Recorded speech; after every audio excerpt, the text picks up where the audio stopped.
and in the nursing homes. My story is about empowerment. The first and most important lesson that we learn when we do our clown care program training is that the child is in charge. So, for example, we always ask permission to come into somebody's room. And if they say no, that is okay. Because it's not about us, it's about them making a choice. So we empower the child. And my favorite story about empowerment has to do with a young guy that became our friend. I'll call him Steve. Now, Steve is what we call a frequent flyer. That means he was back in the hospital again and again and again. And we would see him lying on a cot, and he was very thin, and he would crane his neck up and he would peer at us through really thick glasses. Well, now, first of all, you have to understand that this is a story that takes place before Donald Trump was a presidential candidate. At the time, he was known for a program called The Apprentice, and his tagline was, "You're fired." Now, I don't know how this happened, but Steve's idea was that he was going to use that tagline with the clown care unit. So every time we would meet Steve in therapy or in his room, it would be kind of a contest to see how long we could go, how long we could perform before he would say, "You're fired!" And then we were out of it. Well, it had been a very long time since we had seen Steve. He hadn't been in the hospital for a long time. And our friends on the staff said, "Hey, guess who's back? Steve's here. He's up in the corner room." And we were thinking, will he remember the game? So Dr. Quirky and I went up to his room and knocked on the door and asked for permission to come in. And we said, "Hey, hi, it's Dr. Dot. And look, here's Dr. Quirky. Dr. Quirky is a wonderful doctor. He's so talented, he's so intelligent, best in this field. We are so lucky at Law. We didn't have that." Well, of course, Dr. Quirky was bumping into the furniture and trooping and trying to take the temperature of a teddy bear. And we looked at Steve, and Steve looked at us, and he said, "You're fired!" And he remembered the game. So we were out there, but then we were out in the hallway, and it was like, that was too short. So we switched our clothes around.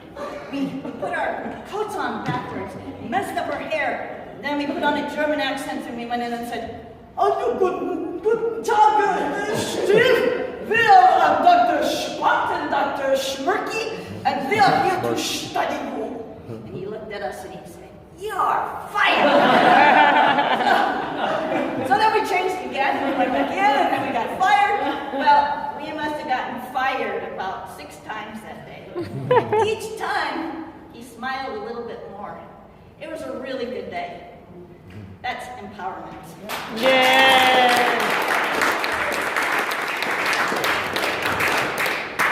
Our next story is about transformation. And since I'm a newly appointed clown here from Boston Children's Hospital, from the clown care there, I've been here 12 years, with the program. So my story takes place in Boston. Springtime, Prouty Garden. My partner and I, Dr. Gone Golfin, we were walking through from lunch back to our office. Many people were in the garden having lunch that day, and we noticed Bobby, the 14-year-old teenager boy, was in the garden with his father having typical New England clam chowder in a bread bowl. He was known to be very angry for being there. He'd been there for a long time. He was a cardiac patient. We walked over, and I was determined to make eye contact and engage with him. We said hello, commented on the day. Not one word, not one response, not one word from him. The father was very pleasant, didn't want anything to do with the clowns. I was determined that I was going to have him look at me. So I decided I was going to tell a joke, right? So I went up to Bobby and I said, "Bobby, I've got a new joke for you." No response, didn't even look at me. Told the joke. I was standing under a tree. At the precise moment I was done with my joke, a bird proceeded to poop on me. And it wasn't just your ordinary poop. I was the one that drooped down the shoulder, down my shirt. And I looked right at him, and I said to him, if you didn't like the joke, you didn't have to throw the chowder at me. He looked at me and began to scream at the top of his lungs, oh my God, the bird shit on the clown! Oh my God, the bird shit on the clown! I turned to my partner. We looked at each other. I looked at Bobby, and I said to him, thanks a lot, and I walked away. Now, a week later, we're back on the floor doing our rounds inside the hospital. Who sees me down the hall but Bobby? There's the clown the bird shit on! I went running over, like trying to cover his mouth. It's a family establishment. I turned around. There was a nurse standing behind me, and she said, I've been wondering who the clown was that the bird did its duty on. She said, because since that day, he has been a different kid. Wow. He is now talking to his therapist. He's accepting therapies. He's no longer angry. That is transformation. Wow. I know. So my story is about connection. And sometimes connection isn't with the patient. Sometimes it's with the parent. That was a great example.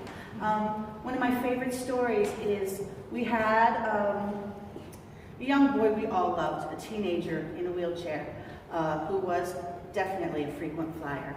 His mother was so dedicated, thank you, was there with him all the time, doing everything for him. Well, she got to be a frequent flyer as well.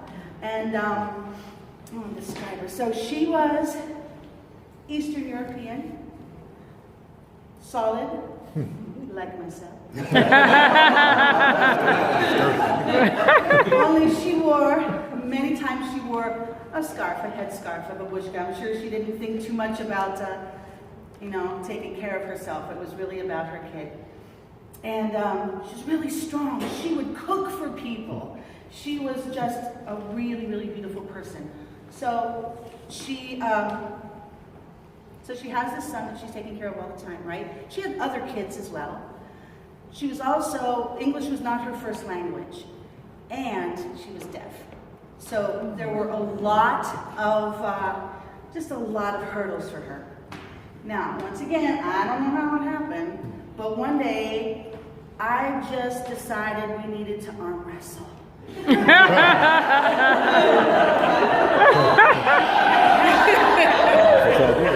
I'm telling you what, she was good, and we did not pretend.